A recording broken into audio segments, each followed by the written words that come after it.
Зохиолч Данзан хүүгийн мишиг сүрэн. Улаан дээлт хүүхэн. Өгүүлэг. Суурийнх улаан эрэгт ирж нутаглаад 10 гаруй жил болжээ. Улс бэлчээр сайтайч энд нутгалдаг айл бараг үгүй. Нутгийнхан ярих нь олон жилийн өмнө энд могойн чуулганг хэсэг нөхөд шатаачсан тул газар лус ихэд огширсан гэх. Гэвч суурийнх ирж нутгалснаас хойш ямар нэгэн сөрөг юм юр болсонгүй. Харин ч мал сүрэг нь өсөж амьдрал ахуйн дээшилсэн тул тэрээр улаан эргийнхээ ойр орчимд сүсгэлэн залбирч явдаг. Эхэндээ нутгийнхан энэ суур нэг юм дуулган шүү. Юу л болдог болдоо гэх зэргээр шивэр авир хийж байснаа тэгс хийгээд намжсансан. Говьд намраар зэрэглэн дунд загийн шугуйн бүжээд тунчиг үзэгсэлэнтэй. Улаан эргийн хажууханд ганц хайлаас байх. Тэрхүү хайлаас ойр хавь хань бараа гэж огт үгүй. Хавартай орой дээр нь хэдэн хэрэг үүрэн засаад өглөө оройн цагаар гаагчиж харагдах. Тэрхүү хайлаасны зүгт мал бэлчээрлэх нь тун ховор. Баруун зүүн талаар нь л явчихна. Тиймээс суур хайлаас руу ер нь их ойртож очоогүй санагдана. Хайлаасны цаад дор орчихсон хэдэн ботхтой ингээ наашлуулахаар намрын нэгэн орой суур номхон хээр мориороо шогшууллаа. Хайлаас руу дөхөж явтал өмнөөс нэг улаан дээлтэй эмэгтэй ирж яваа харагдах нь тэрэ. Дээлийнх нь хормоо салхинд дэрвээд сайхан цагаан шүдэ яралзуулан инээмсэглэн нааш дөхөх бүсгүйн хөлний аясаар элс хийсч харагдана. Гэхдээ нүд нь ямар нэгэн аврал ирээдч байх шиг. За байц. Энэ эзгүй хээр газар хэн байдаг вүлээ гэж тэрхэн хооронд бодогдох зуурт таньчих санаатай хараага тогтоон хартал бүдгэрсээр хайлаас руу уусчав. Морины амыг татаж зог туссан суурьт энэ нь зүүд мэт санагдлаа. Мүгүйтэй яахаргүй сая улаан дээлтэй бүсгүй байсан гэж тэр өөртөө хэлээд мориндоо ташуур өгөн хайлаас өөд эргүүлв. Хэдэн зууныг ийн ганцаар үтсэн үл мэдэх өвгөн хайлаас сүглээн. Суур мориороо нөгөө хайлаасыг тойрч хүний мөр олоод харчих санаатай ойр тойрноос нь хайв. Навчсан захаасаа эхлээд шаралсан хэдий ч газар тунах ягаачгүй. Хайлаасны навчс салхинд сэрчгнэх чимээнээс өөр чимээ үл сонсогдох аж. Халуун наранд нозоороод ингэж байдгийн байх та гэж суур амандаа бутансаар гэрийн зүг бодохдоо ингээ тууж одов. Намрын дундсаар гарангуут найр наадам элбэгшээд ирдэг хойно суур сумын төв орж яваад нутгийн дүү мөнгөний гэрийн найранд өргөдөв. Гэрийн хишиг хүртэж нэлээн халамтсан тэрээр сарын өмнө харсан улаан дээлтэй нөгөөх сайхан хүүхнээ ярьчихав. Нутагта амтай хэлтээгээрэн алдартай ам цэрэн. Тэр чинь гэмгүй юм гисээ. Тэр жил содном ахад бас харагдсан гинлээ гэв. Хажууханд нь суусан дулам хөгшин хүчтэй нударч авснаа. Чи амаатат. Тэр чинь эзэн нь хэмээн хэлснээ нэлээн жиргсэн аястай суур руу яозгүй хялам хийв. Тэр өдрөөс хойш улаан эргийн улаан дээлтэй хүүхэн гарч ирээд суурийг авч явах гэсэн гин.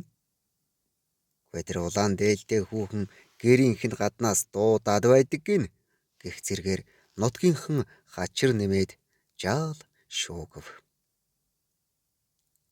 Суур харин үүнийг ердөө тоосонгүй. Халуун наранд хит халснаас л нүдэнд хий юм харагдсан байх гэж өөртөө батнот бодов. Тэгсийгээд нутгийнхан дунд улаан дээлтэй хүүхэн суур хоёрын тухай яриа хуучирч дор бүрнээ мартсан даа. Өвөл хаврыг үнтэй давсан ч тэр жил ихэнх нутгийг нөмөрсөн гам болов. Зуны дунд сар гарсан хэрнээ бороо орсонгүй.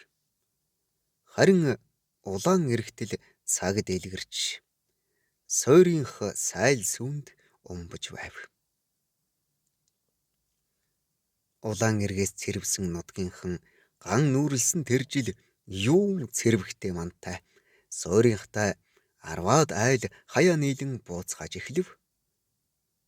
Их удсангүй галзуу чон тэднийхний малыг төвөөж шуугаан тархан тэр. Хаяан дахь айлынх нь хотонд орж тоглосон чон суурийн өнчин ишигтж хүрсэнгүй хэрнээ бусад бүх айлын хотыг төвөөж орхисон байж билээ.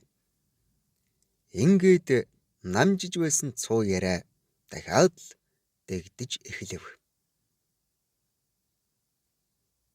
Дайран дээр давс гихчээр сүнжих мэргэлүүлсэн чинь улаан өмсгөлтэй ороолн чонын сүнсийг төвөөснээс ийм аюул болж хурдан нүв гэснэн бүрч цуу яриаг дэвэргэж орхилоо. Ингээд хав ойрын айл дөрвөөд нүүчхэв. Харин цуу яриа намжсангүй. Нэг шөнө суурийг улаан дээлтэй ороолонтойгоо нөгдсөн болгож шууглаа. Харин суур үүний учрыг олмоор санагдаад явчихсан юм. Тэр өдөр яах аргагүй би улаан дээлтэй хүүхэн харсан. Тэр хайлаас руу уусаад орчихсон. Тэгэхээр тэр хайлаасанд л учир байна да гэж тэр бодоод өглөө эртээ хайлаас руу очив. Нөгөөх л нам хүм орчин салхины аясаар сэрчгнэх хайлаасны навцсаас өөр юу ч алга. Суур мориносон буугаад хайлаасыг тойрч юм гийсэн хүн шиг л газар ширтэн жаал алхав. Ямар нэгэн мөр олчих санаатай тэр шүү дээ. Энэ үест дулам хөгшний мөнгөний найран дээр тэр чин эзэн нь гэх үг санаанд нь бууж дулам гуйл юм хэлэхэндээ гэж бодогдоод багуудын хэрд сум руу явв. Улаан эргээс сум хүртэл өдөржин газар. Суур нар жаргах үед сум орлоо. Тэрээр шулуухан дулам хөгшнөд буув. Хаалгаар орж ирсэн суурийг нүдээ сөөмөлгөж харсан хөгшин. Дээшээ суу хүүхэ гэснэ. Чамайг чи ирнэ гэж мэдээд байсан юм аа гэлээ. Суур цочих шиг болсон хэдий ч улаан дээлтэй хүүхний учрыг олох нь дээ гэж бодон намайг ирэхийг та яаж мэдэв гэлээ. Дулам хөгшин тавхтай идээд хүлж ширээнд тавиад эргэж зүүн орныхоо хөлд суугаад чимээгүй болов. Их холын бодолд тэр төрхөн зуурт автан байснаа. Манайх намайг багад улаан эрэгт нутгалдаг байсан юм аа. Улаан эргийн ганц хайлаасны зүүн хонхорт нэг бор шороотой хонд бий байхтай. Тэр манай өвөлжөө байлаа. Аав минь өнгөрснөөс хойш манайх тэндээс нүүс юм гэснэ. Нэг тийм тавгүйт болтой хөгшин баруун гараа үлээлэг өргөж залбирах аястай болоод амандаа юу ч юм бовтнаад хэсэг дуугүй болов. Тэгснэ. Сайхан хүүхэн байсан юм гээсэ. Сэргэлэн даргын ганц охин. Аав нь манай нэгдэл ирээд нэг удаагүй дээ хөөрх. Могойн чуулган саваагүйд шатаачхаад тэгээд бурхан болсон доо. Харин охин нь солио тусчихсан юм гээсэ. Хаа хол тэр Улаанбаатараас яаж наашаа ирсэн бит? Час улаан дээлтэй хайлаасны хөлд өөд болчихсон байсныг аав минь хөдөөлүүлсэн юм.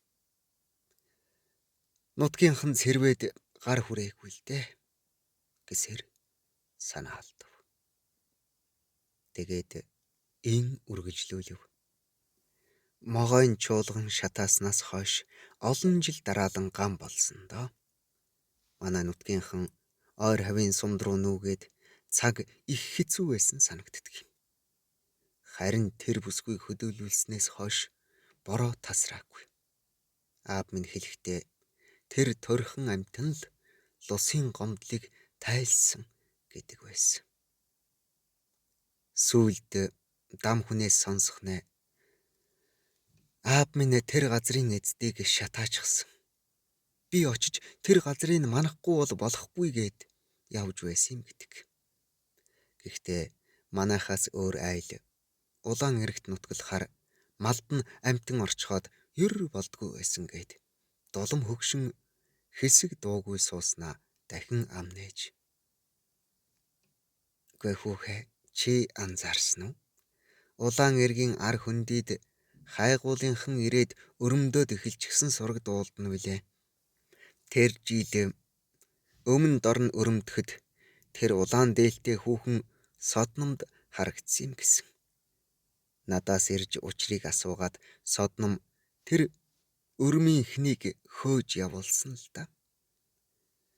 Хөөрхий улаан эргээ аюулд өртчихвээ гэж л хамгаалж байдаг байлгүй гэд дулам хөгшин нулимсаа арчив. Суур тэр шөнөө гэр өдөөн буцлаа. Харин маргааш нь тэр улаан эргийн ар хоолойд буусан өрмийнхэнтэй уулзахаар мордож билээ. Загийн шугуй дунд хайгуулынхны хэдингэр цамнах зэрэглээнд үсчиж харагдана. Аавынхаа хийсэн үйлийн үрийг охин нь одоо хэр төлж улаан эргийг мансаар л байдаг байх нэ гэсэн бодол зурсхийн орж ирэхгүй.